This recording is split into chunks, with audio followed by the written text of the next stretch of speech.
The Cask of Amontillado by Edgar Allan Poe. The 1,000 injuries of Fortunato I had borne as I best could. But when he ventured upon insult, I vowed revenge. You, who so well know the nature of my soul, will not suppose, however, that I gave utterance to a threat. At length, I would be avenged. This was a point definitively settled, but the very definitiveness with which it was resolved precluded the idea of risk. I must not only punish, but punish with impunity. A wrong is unredressed when retribution overtakes its redresser. It is equally unredressed when the avenger fails to make himself felt as such to him who has done the wrong. It must be understood that neither by word nor deed had I given Fortunato cause to doubt my good will. I continued, as was my wont, to smile in his face, and he did not perceive that my smile now was at the thought of his immolation. He had a weak point, this Fortunato, although in other regards he was a man to be respected and even feared. He prided himself on his connoisseurship in wine. Few Italians have the true virtuoso spirit. For the most part, their enthusiasm is adopted to suit the time and opportunity, to practice imposture upon the British and Austrian millionaires. In painting and gemmary, Fortunato, like his countrymen, was a quack, but in the matter of old wines, he was sincere. In this respect, I did not differ from him materially. I was skillful in the Italian vintages myself, and bought largely whenever I could. It was about dusk, one evening during the supreme madness of the carnival season, that I encountered my friend. He accosted me with excessive warmth, for he had been drinking much. The man wore motley. He had on a tight-fitting party-striped dress, and his head was surmounted by the conical cap and bells. I was so pleased to see him that I thought I should never have done wringing his hand. I said to him, "My dear Fortunato, you are luckily met. How remarkably well you are looking today.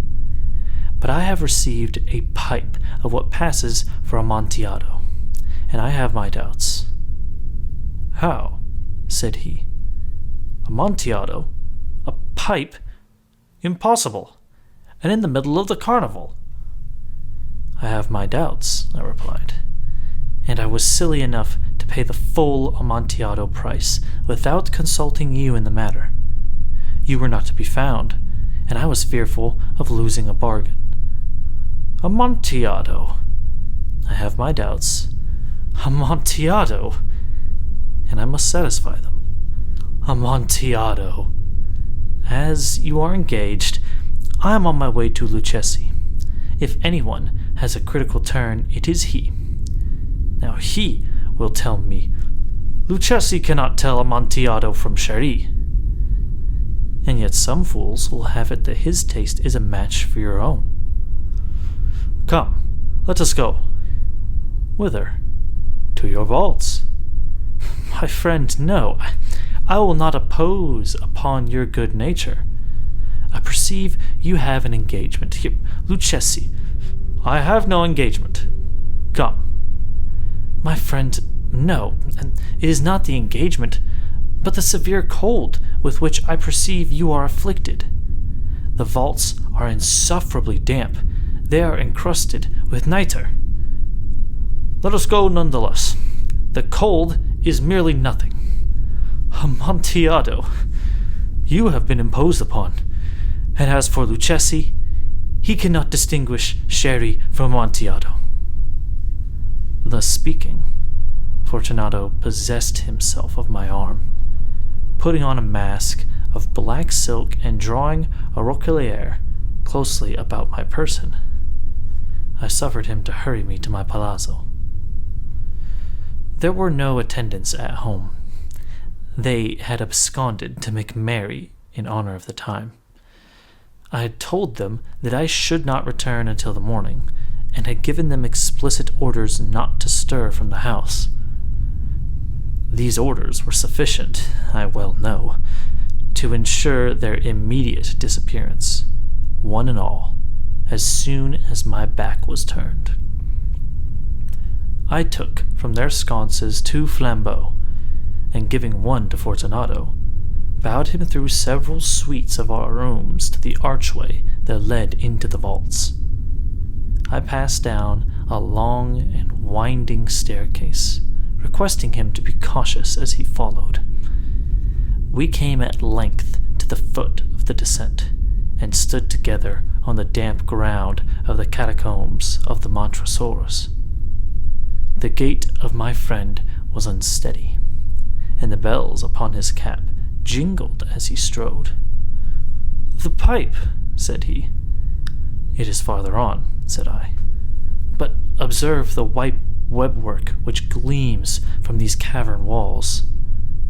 He turned towards me and looked into my eyes with 2 filmy orbs that distilled the rheum of intoxication. "Nitre?" he asked at length. "Nitre," I replied. "How long have you had that cough?"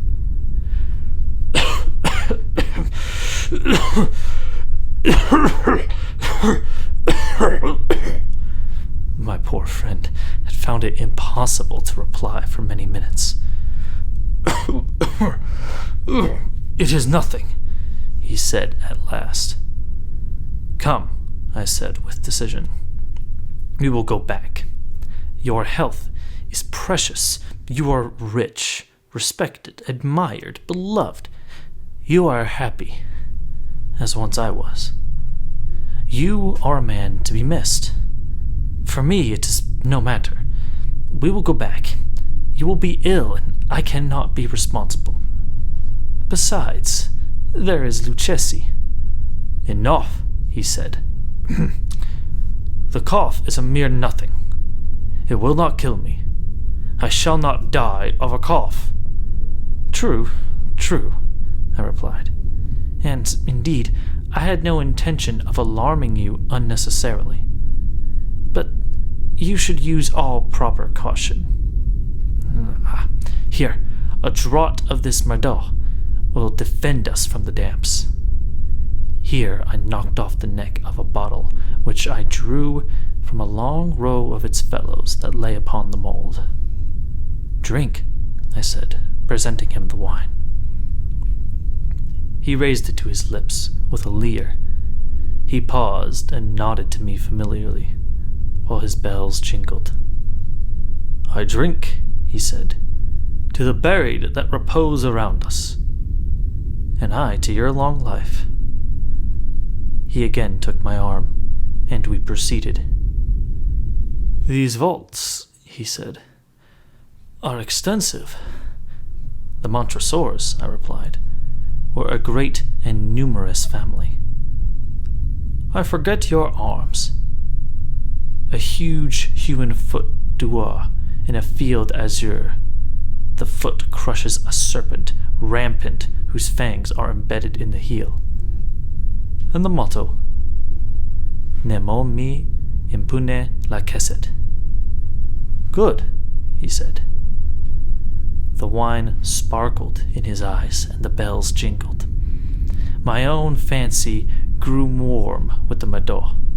We had passed through walls of piled bones, with casks and puncheons intermingling into the inmost recesses of the catacombs. I paused again, and this time I made bold to seize Fortunato by an arm above the elbow. "The nitre," I said. See, it increases. It hangs like moss upon the vaults. We are below the river's bed. The drops of moisture trickle among the bones. Come, we will go back ere it is too late. Your cough. It is nothing, he said. Let us go on. First, another draught of the Mardot.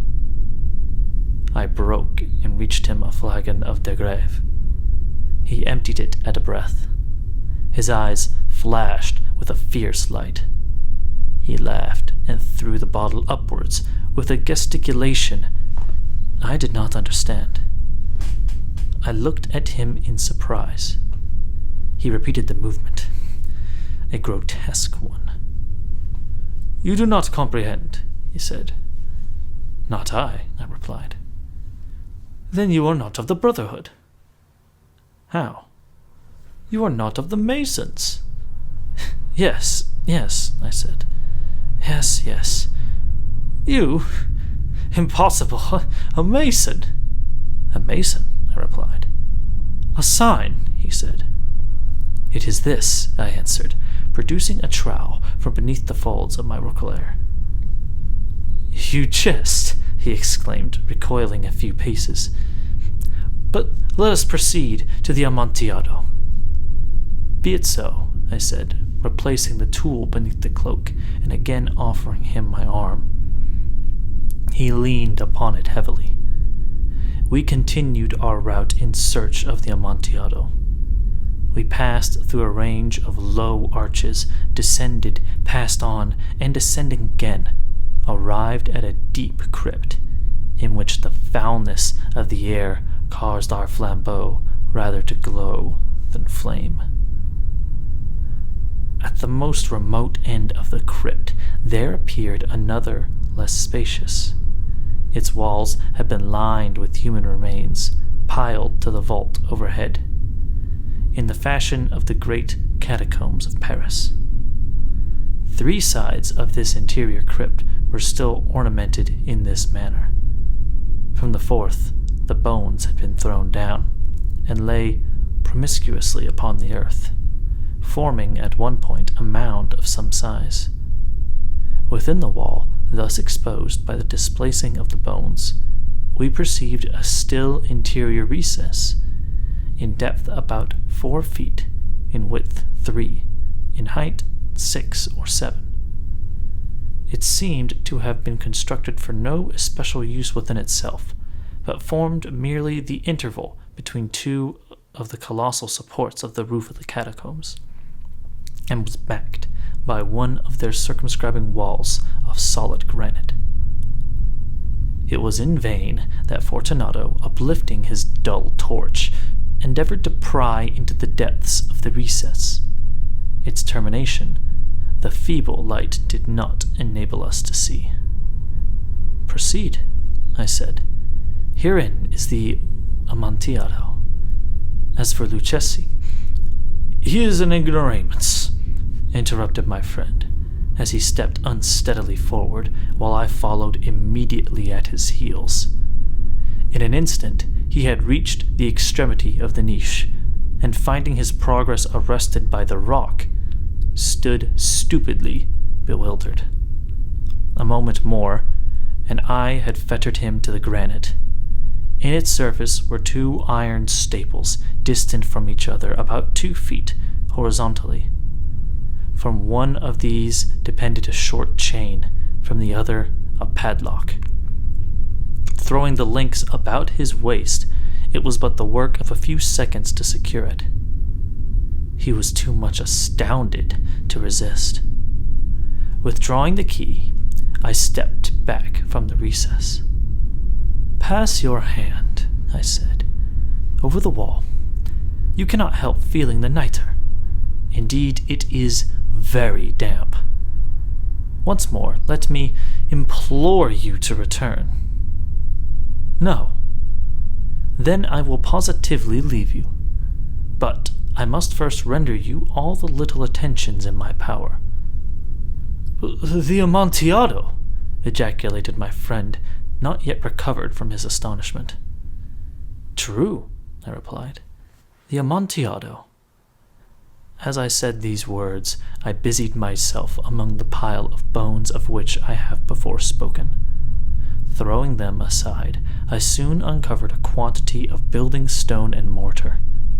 With these materials, and with the aid of my trowel, I began vigorously to wall up the entrance of the niche.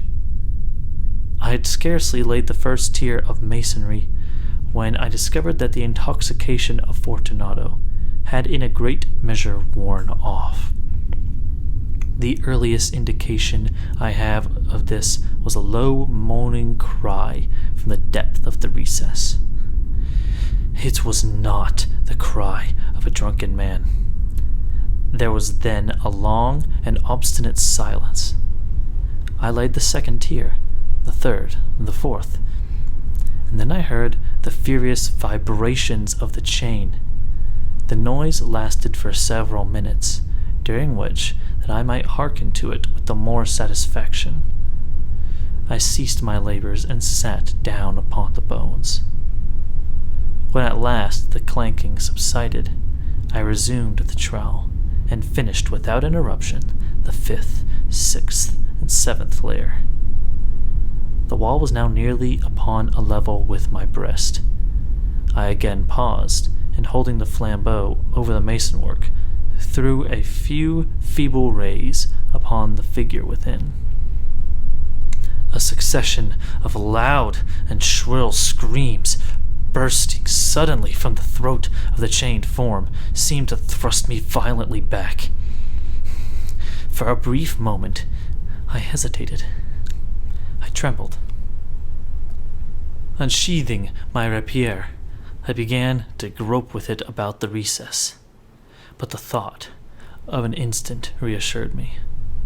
I placed my hand upon the solid fabric of the catacombs, and felt satisfied.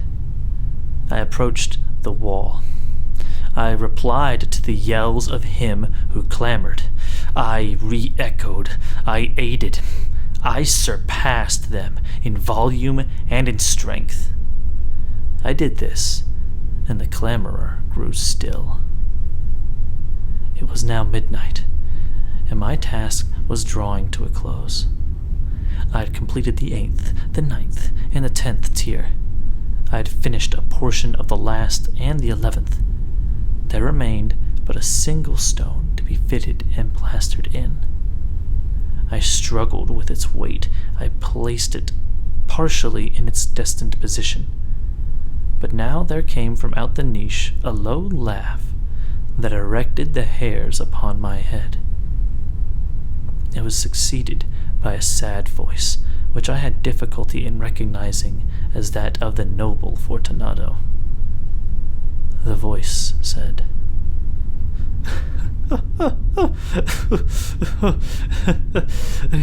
"A very good joke indeed. An excellent jest. We will have many a rich laugh about it at the palazzo over our wine." "The Amontillado," I said. "Yes, the Amontillado, but is it not getting late? Will not they be awaiting us at the palazzo, the Lady Fortunato and the rest? Let us be gone." "Yes," I said, "let us be gone." "For the love of God, Montresor!" "Yes," I said, "for the love of God." But to these words I hearkened in vain for a reply. I grew impatient. I called aloud, "Fortunato!" No answer. I called again, "Fortunato!" No answer still. I thrust a torch within the remaining aperture and let it fall within. There came forth in return only a jingling of the bells. My heart grew sick, on account of the dampness of the catacombs. I hastened to make an end of my labor. I forced the last stone into its position. I plastered it up. Against the new masonry, I re-erected the old rampart of bones. And half of a century, no mortal has disturbed them.